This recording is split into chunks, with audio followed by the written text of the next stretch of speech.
बिस्मिल्लाहिर्रहमानिर्रहीम। अस्सलामुअलैकुम वरहमतुल्लाहि वबरकातुहू।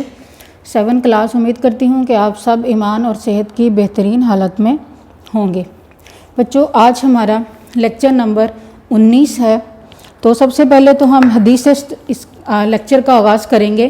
तो सबसे पहले जो हदीस मैंने यहाँ पे लिखी है वो आप भी साथ साथ पढ़ें कि आप सल्लल्लाहु अलैहि वसल्लम ने फरमाया, कता ताल्लुक़ करने वाला जन्नत में दाखिल नहीं होगा।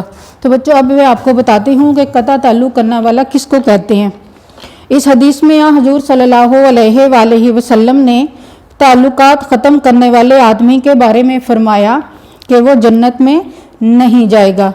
एक आदमी माँ बाप, बहन भाई, रिश्तेदार और दूसरे मुसलमान भाइयों से अगर ताल्लुकात ख़त्म कर लेता है तो ये इंतहाई बुरी बात है।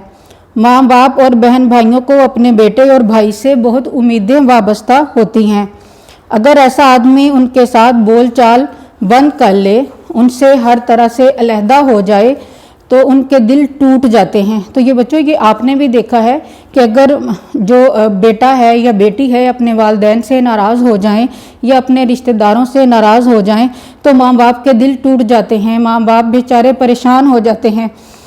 अल्लाह ताला को ये बात नापसंद है। ऐसे आदमी के लिए बड़ी सख्त सज़ा सुनाई गई है कि जो अपने ख़ानदान वालों से ताल्लुक़ तोड़ेगा वो जन्नत में दाखिल नहीं हो सकता। लिहाजा हमें सब के साथ ताल्लुकात जोड़ने चाहिए। अगर हम जन्नत के ख्वाहिशमंद हैं तो बहन भाई और माँ बाप को नाराज़ नहीं होने देना चाहिए।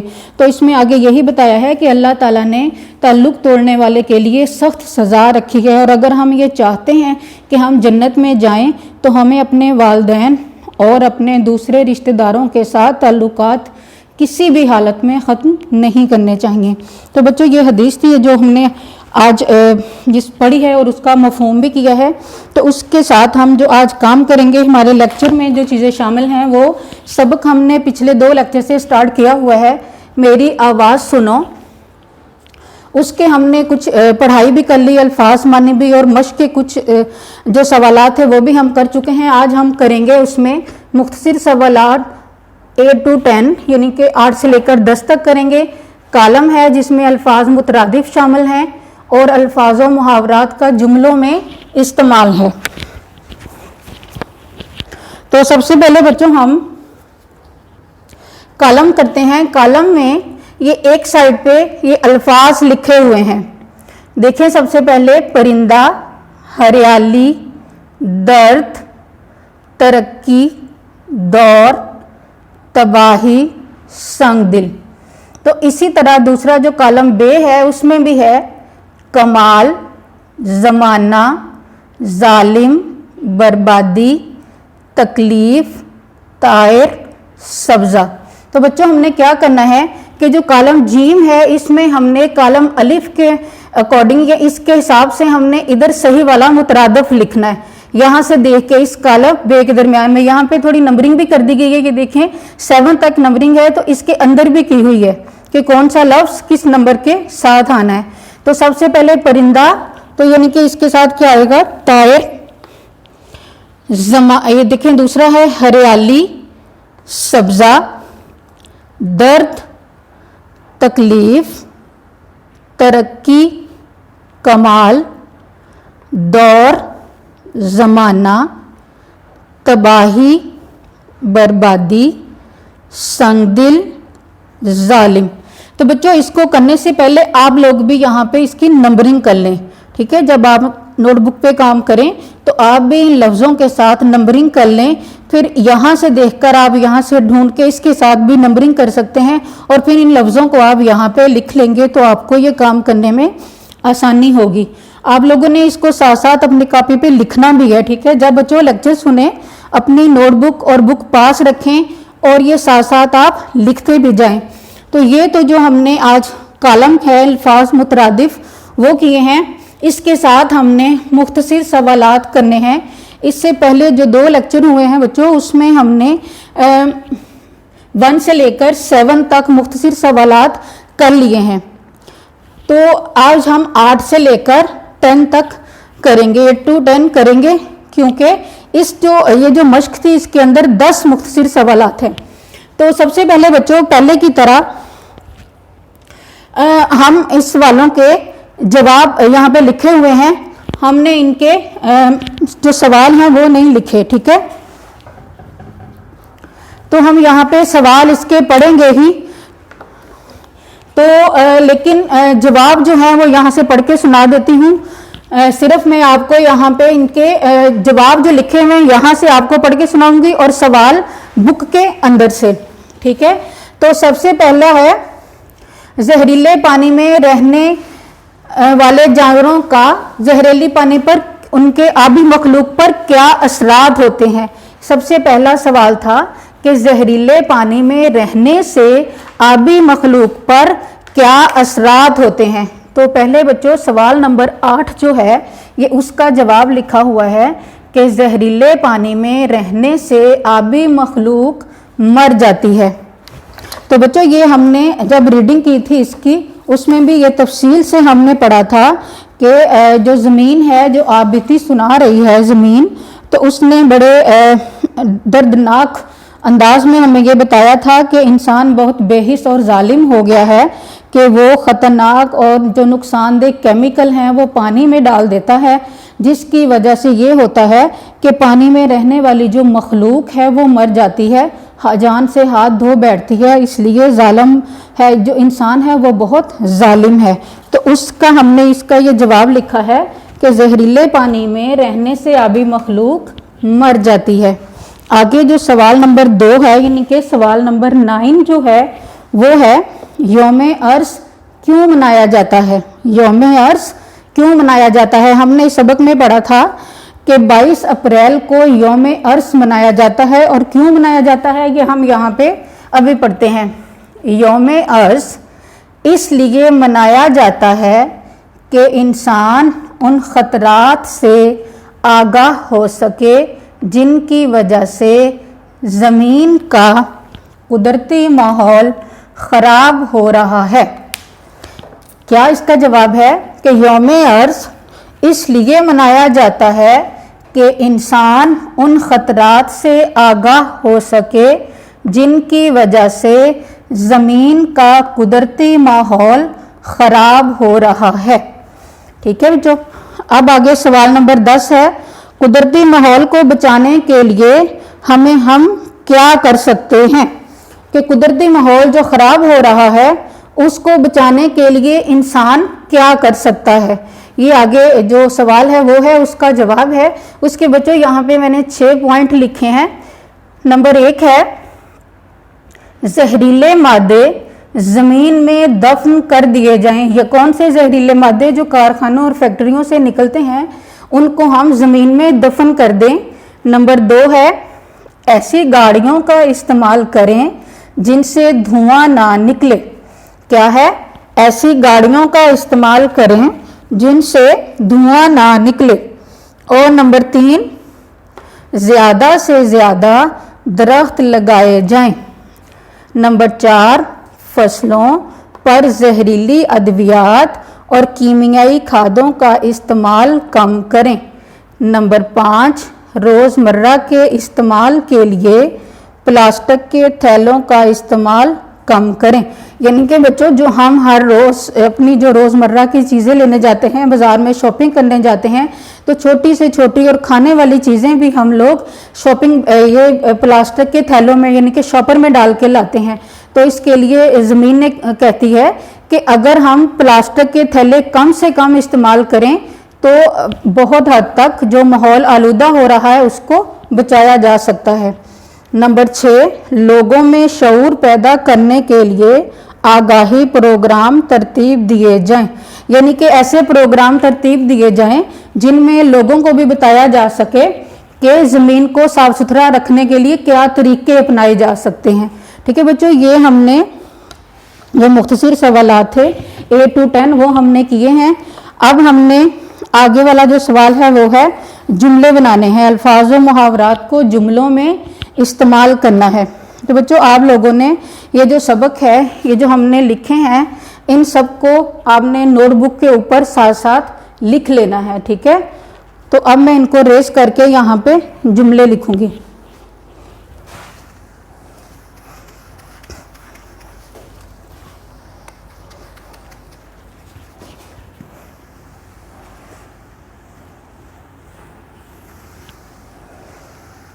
जुमले भी बच्चों आपने साथ साथ नोटबुक पे लिखते जाना है। और जुमला के लिए ज़रूरी नहीं होता कि ये जुमला मैंने यहाँ पे बनाना है, आपने वही लिखना है, ठीक है। आपको जब मन ही आता होगा तो आप खुद से भी जुमला बना सकते हैं। हाँ जी, तो सबसे पहले है जुमले हम लिखेंगे। सबसे पहला लफ्ज़ है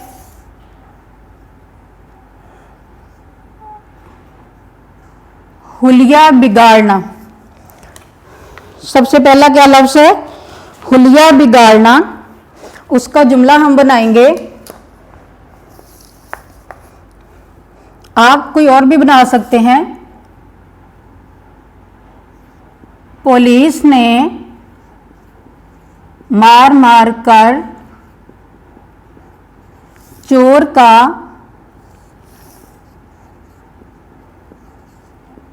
हुलिया बिगाड़ दिया।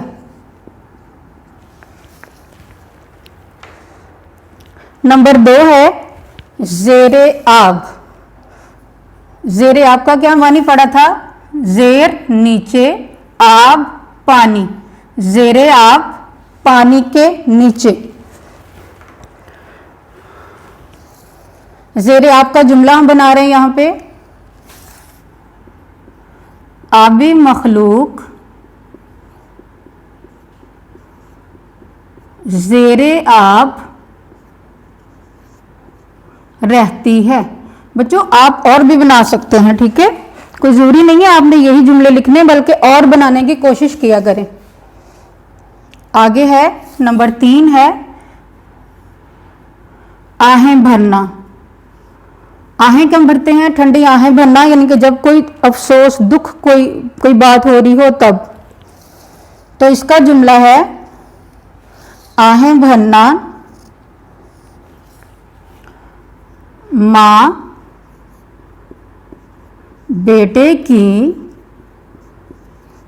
जुदाई में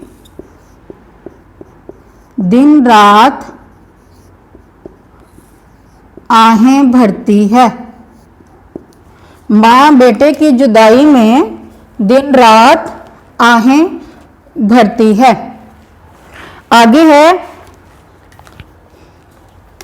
आगे जो लफ्ज़ है वो है रवां दवा। रवां दवा का क्या मतलब है? जारी रहना, चलते रहना।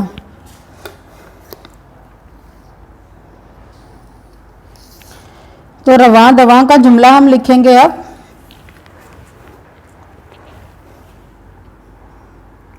खुदा करे हमारा कारवां हमेशा रवां दवां रहे।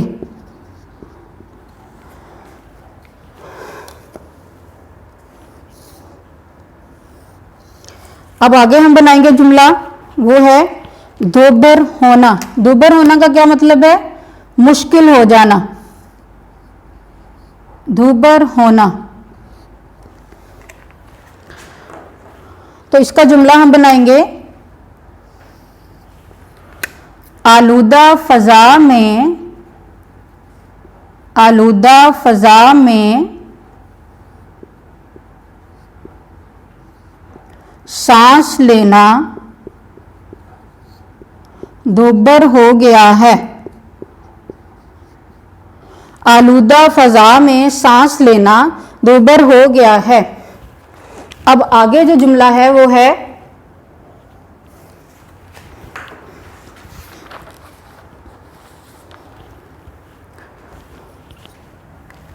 आगे वाला जुमला बनाएंगे कानों के पर्दे फट जाना। ये मुहावरा है, कानों के पर्दे फट जाना। इसको जुमलों में इस्तेमाल करेंगे, हम जुमला बनाएंगे इसका।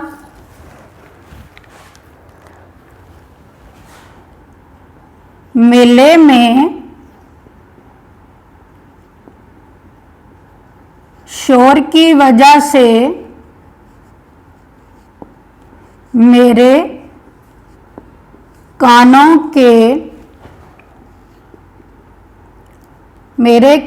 के पर्दे फट गए। मेले में शोर की वजह से मेरे कानों के पर्दे फट गए। अब अगला वाला जो लफ्ज़ है वो है बेतहाशा। बेतहाशा का भी हमने मानी पढ़ा था। बेतहाशा यानी बहुत ज़्यादा। इसका हम लिखेंगे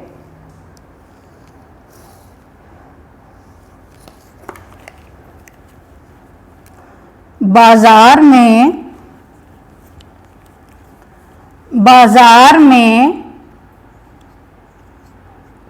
लोगों का बेतहाशा रश था। बाजार में लोगों का बेतहाशा रश था। आगे वाला जो जुमला है वो भी मुहावरा है। कान पर जूं ना रेंगना, यानी कि कभी किसी बात का असर ना होना। तो इसका हम जुमला बनाते हैं। अब कान पर जूं ना रेंगना, किसी बात का असर ना होना। माँ के बार बार समझाने पर भी अली के कान पर जूं तक ना रेंगी।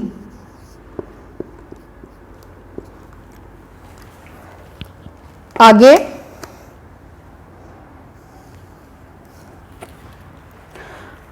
मौत के मुंह में जाना, यह भी मुहावरा है। इसका भी मतलब हमने पढ़ा था मानी बच्चों, आपको याद है? मौत के मुंह में जाना यानी कि मर जाना।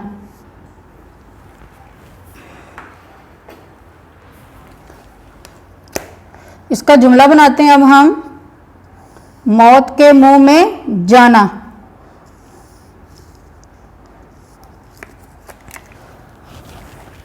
क्या जुमला बनाएंगे? जहरीले पानी में रहने से बहुत सी आबी मखलूक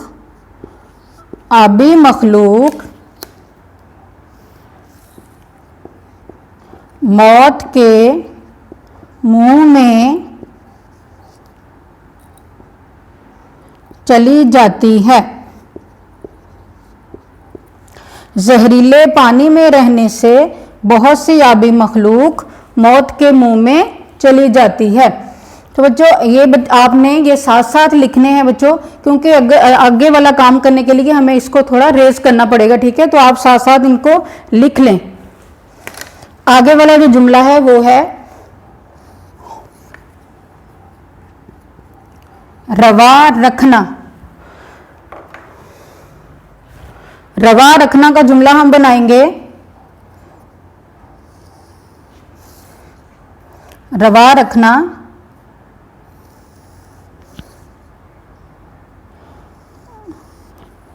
माँ के साथ जालिमों जैसा सलूक। रवा रखना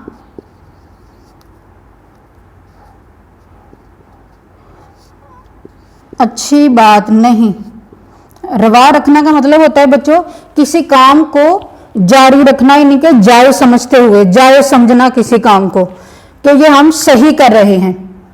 माँ के साथ जालिमों जैसा सलूक रवा रखना अच्छी बात नहीं। तो बच्चों इसके साथ एक दफ़ा इनको मैं रिपीट कर देती हूँ, क्योंकि इनको रेज करके मैंने और आगे लिखने जुमले। ये है सबसे पहले, हुलिया बिगाड़ना, पुलिस ने मार मार कर चोर का हुलिया बिगाड़ दिया। ज़ेरे आब, आबी मखलूक ज़ेरे आब रहती है। आहें वरना, माँ बेटे की जुदाई में दिन रात आहें भरती है। रवां दवां, खुदा करे हमारा कारवां हमेशा रवां दवां रहे। दूबर होना, आलूदा फ़ज़ा में सांस लेना दूबर हो गया है।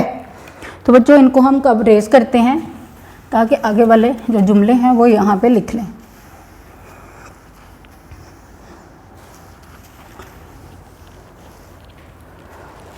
इसके आगे जो जुमला है वो है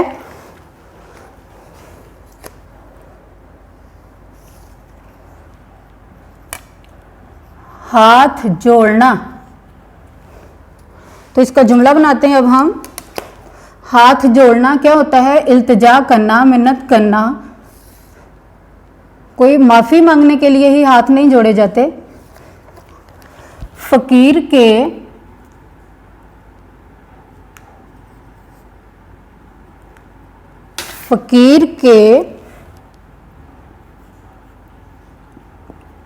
हाथ जोड़ने पर भी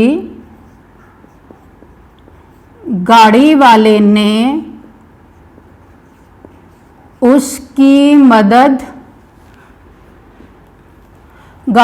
ने उसकी मदद ना की। फकीर के हाथ जोड़ने पर भी गाड़ी वाले ने उसकी मदद ना की। आगे वाला जुमला है परवान चढ़ाना।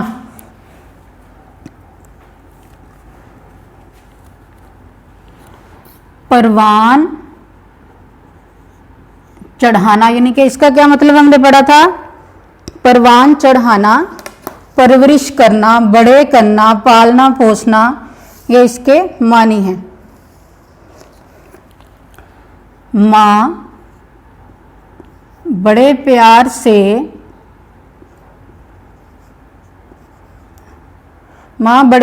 से अपने बच्चों को परवान